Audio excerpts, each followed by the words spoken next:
Hello hi नमस्ते everyone, this is your educator Apurva और यहाँ पर हम महाराष्ट्र सेट के प्रीवियस ईयर क्वेश्चन को सॉल्व कर रहे हैं। इसके पिछले वीडियो में हमने 2024 के जो भी क्वेश्चन सेल बायोलॉजी से आए हुए थे वो सारे सॉल्व कर दिए हैं। आज हम 2020 के सेल बायोलॉजी के क्वेश्चंस को कंप्लीट करेंगे। ऐसे लगातार करके मैं आपको 5 साल के मतलब 2025 तक के सेल बायोलॉजी के जो भी क्वेश्चंस अभी तक आए हुए हैं वो सारे आपको सॉल्व करवा दूंगी, ताकि आपको पता चल जाए कि सेल बायोलॉजी से कौन से टॉपिक से लगातार क्वेश्चंस पूछे जाते हैं। तो आज का जो पहला क्वेश्चन है 2020 का, अगर आपने देखा होगा तो 2024 में माइक्रोट्यूब्यूल से क्वेश्चन आया हुआ है। क्वेश्चन सिर्फ ऐसे था कि माइक्रोट्यूब्यूल्स को कौन इनहिबिट करता है। पर अगर हम देखें तो इस क्वेश्चन में पूछा है और वहां पर भी मैंने आपको बताया था कि उनका कंपोजिशन आपको याद रखना है क्योंकि वहां से क्वेश्चन पूछा जाता है। सो यहाँ पर अगर हम देखें तो माइक्रोट्यूब्यूल जो है वो कंपोज्ड ऑफ, ऐसा क्वेश्चन पूछा है, मतलब माइक्रोट्यूब्यूल्स किससे बने होते हैं। ऑप्शन में दिया है डेस्मीन्स, एक्टिन एंड मायोसिन, ट्यूबुलिन और फ्लैजेलिन। अगर हम एक्सप्लेनेशन को देखें माइक्रोट्यूब्यूल्स जो है वो अल्फा ट्यूबुलिन और ब्यूटा ट्यूबुलिन के डाइमर से बने होते हैं। मतलब अल्फा ट्यूबुलिन और बीटा ट्यूबुलिन ऐसे करके माइक्रोट्यूब्यूल्स का फॉर्मेशन होता है यहाँ पर। इस पर्टिकुलर क्वेश्चन का जो आंसर है that is nothing but the C, that is tubulin. Microtubule एक हॉलो सिलेंड्रिकल स्ट्रक्चर होता है of cytoskeleton made with the tubulin subunits. They are built of alpha tubulin and beta tubulin dimers that polymerize to form a microtubules. Alpha tubulin और beta tubulin polymerase होते हैं और microtubules का formation करते हैं। की पॉइंट्स आपको याद रखने हैं, it's made with alpha and beta tubulin dimer. It is a part of cytoskeleton. It forms a spindle fibers, cilia and flagella core structures. It's help in intracellular transport and cell shape. So I hope you got this question. This particular question का answer अगर हम देखें that nothing but the C, that is the tubulin protein. Cyst form cyanobacteria contain an enzyme. Heterocyst में कौन सा enzyme present होता है, ऐसा क्वेश्चन पूछा है। ऑप्शन में दिया है पेक्टिनेज, सेल्यूलेज, नाइट्रोजिनेज और फॉस्फोराइलेज। मोस्टली अगर साइनोबैक्टीरिया यहाँ पे देखें तो साइनोबैक्टीरिया में एक स्पेशलाइज्ड सेल होती है जिसे हम हेट्रोसिस्ट कहते हैं, और ये जो हेट्रोसिस्ट है they are the specialized cell for the nitrogen fixations, जो नाइट्रोजन को फिक्स करने का काम करती है। यहाँ पे अगर हम एक्सप्लेनेशन देखें तो इस हेट्रोसिस्ट जो साइनोबैक्टीरिया में प्रेजेंट होता है that is a thick wall which prevent oxygen entry to maintain an anaerobic condition, क्योंकि नाइट्रोजिनियस ये जो एंजाइम है उसको ऑक्सीजन नहीं चाहिए होता है। अगर वो ऑक्सीजन मिले तो वो इनएक्टिव हो जाता है। नाइट्रोजिनियस नाम का एंजाइम इस हेट्रोसिस्ट में प्रेजेंट होता है which fix the atmospheric nitrogen.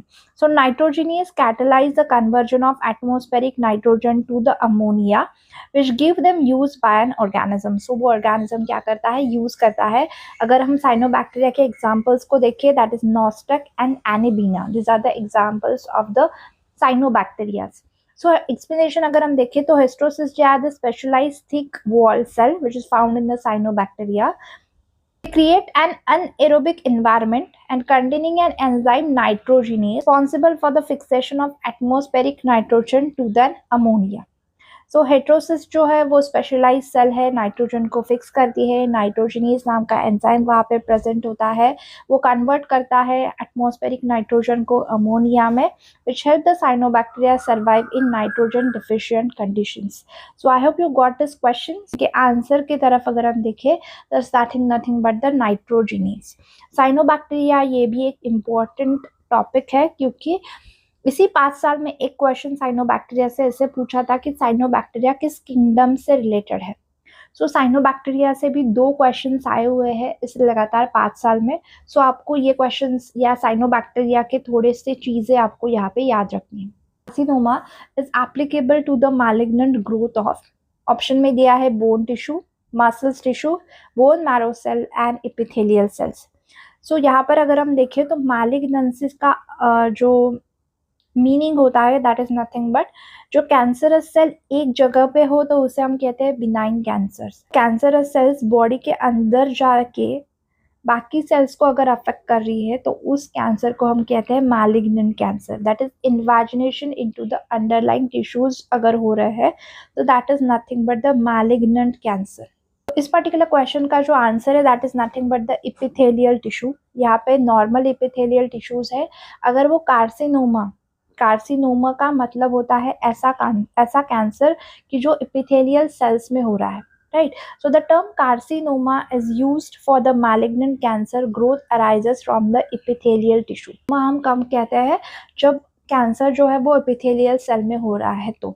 So this tissues lines the surface and cavities of organs and glands. So carcinoma are the most common type of cancers, the carcinoma of breast, lung, colon और skin etcetera. So key points हमको यहाँ पे याद रखने हैं कि carcinoma originated from the epithelial cells, cancers from a connective tissue जिसको हम सार्कोमास कहते हैं। Epithelial tissues covers the body surface, lines organs and forms a gland. So carcinoma is nothing but malignant tumor arises from the epithelial cells. So got this question. So इस particular question का answer जो है वो है D। Topic भी बहुत important है, cancer से भी बहुत क्वेश्चंस पूछे जाते हैं। सो एक काम आपको करना है कि यहाँ पे कार्सिनोमा है इसलिए एपिथेलियल टिश्यूज है, बाकी अदर टाइप्स को भी आपको एक बार गो थ्रू करना है ताकि अगर किसी अदर टाइप से क्वेश्चन आ जाए तो आपको इजीली सॉल्व कर सके। सो चलिए आगे बढ़ते हैं। क्वेश्चन जो है वो सिंपल Na+K+ ट्रांसपोर्टेशन से है। यह one of the most important topic है महाराष्ट्र सेट का, जिससे हर साल क्वेश्चन पूछा जाता है। सिंपल क्वेश्चन होते हैं, कोई भी टेढ़ी मेढ़ी चीज़ नहीं पूछते हैं, डायरेक्टली क्वेश्चन पूछते हैं related to the Na+K+ ATPase pump.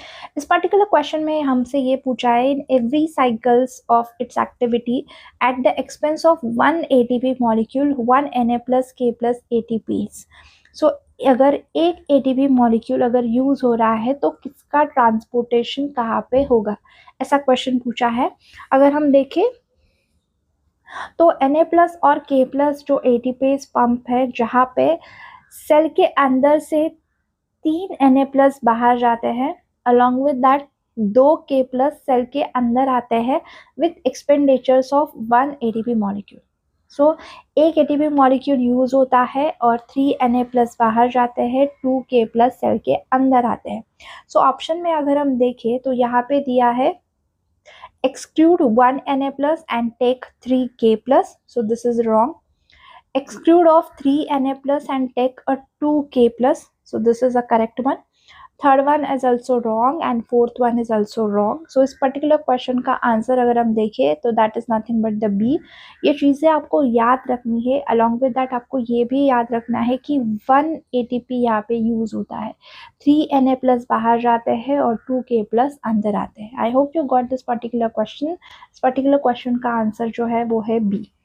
आपको जो मैं क्वेश्चन समझा रही हूँ आपको वो बेनिफिट दे रहे हैं, मेरी सीरीज़ आपको हेल्प कर रही है, तो प्लीज़ मेरे चैनल को सब्सक्राइब करना ना भूलें, क्योंकि अगर आप सब्सक्राइब करेंगे तभी मैं मोटिवेट होंगी अगले वीडियोस को डालने के लिए। So please don't forget to subscribe to my channel. So thank you so much. चलिए आगे बढ़ते हैं। ये क्वेश्चन जो पूछा है that is related to the stem cells. So stem cells में ट्रांसप्लांटेशन अगर कर रहे हैं हम, that transplantation of stem cell population from genetically identical donor. Genetically identical donor का मतलब होता है twins. Twin recipient is said to be. अगर ट्विंस में स्टेम सेल अगर हम ट्रांसप्लांट कर रहे हैं तो उस टर्म को क्या कहते हैं? ऑप्शन में दिया है ऑटोजीनस, सिनर्जिक, ऑलोजेनिक या जीनोजेनिक। सो अगर हम देखें तो donor and recipient which are genetically identical means identical twins है, और उनमें डोनर से रेसिपिएंट में अगर हम स्टेम सेल का पॉपुलेशन ट्रांसप्लांट कर रहे हैं तो उसे हम क्या कहेंगे? तो चलिए एक्सप्लेनेशन देख लेते हैं। अगर हम देखें तो इस पर्टिकुलर क्वेश्चन का आंसर जो है that is nothing but the synergenic. So transplantation of stem cell population from genetically identical donor to the recipient is called as a synergenic transplantation. So synergenic transplantation occur between the genetically identical individual having the same genome. Example, identical twins.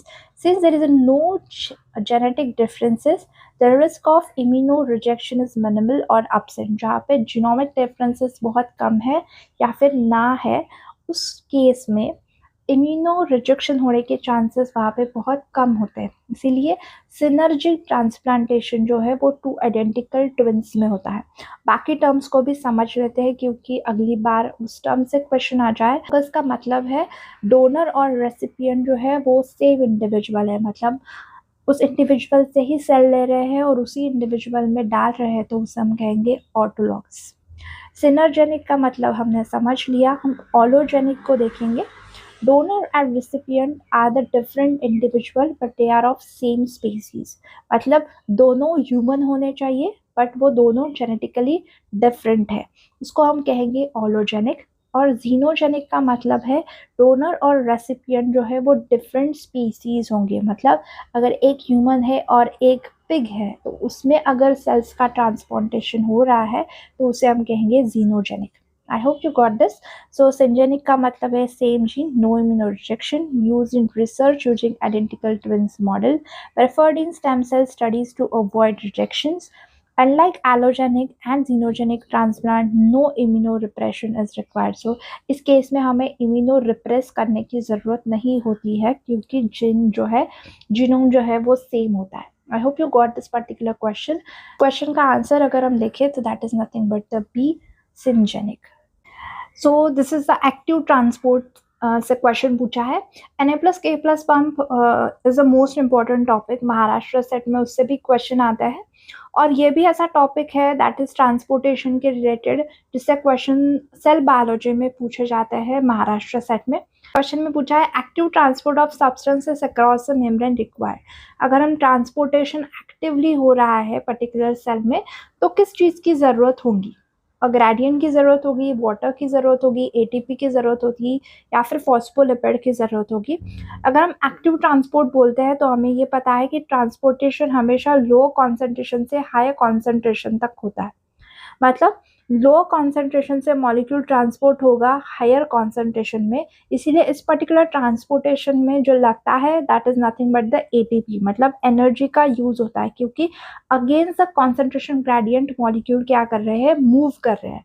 सो इस particular question का answer है that is nothing but the C, ATP, क्योंकि active transport move the substance against their concentration gradient. So इसमें movement जो होती है वो low concentration से हायर कॉन्सेंट्रेशन में होती है। This process required an energy which supplies by the ATP hydrolysis. इस पर्टिकुलर ट्रांसपोर्टेशन का अगर एग्जाम्पल देखें तो transport is carried out by the specific membrane protein जिसे हम पम्प्स कहते हैं, दैट इज Na+K+ एटीपेस। अभी हमने देखा था कि Na+ जो ट्रांसपोर्ट हो रहा है और K+ जो ट्रांसपोर्ट हो रहा है उसके लिए भी एटीपी का हाइड्रोलिसिस होता है, दैट इज 1 एटीपी का हाइड्रोलिसिस होता है। सो active transport is nothing but low to high transportation, required an ATP, required a carrier or pump protein. Example is nothing but Na+K+ pump. So इसीलिए इस particular question का जो answer है that is nothing but the C, that is ADP. So this is what about the 2020 questions related to the cell biology.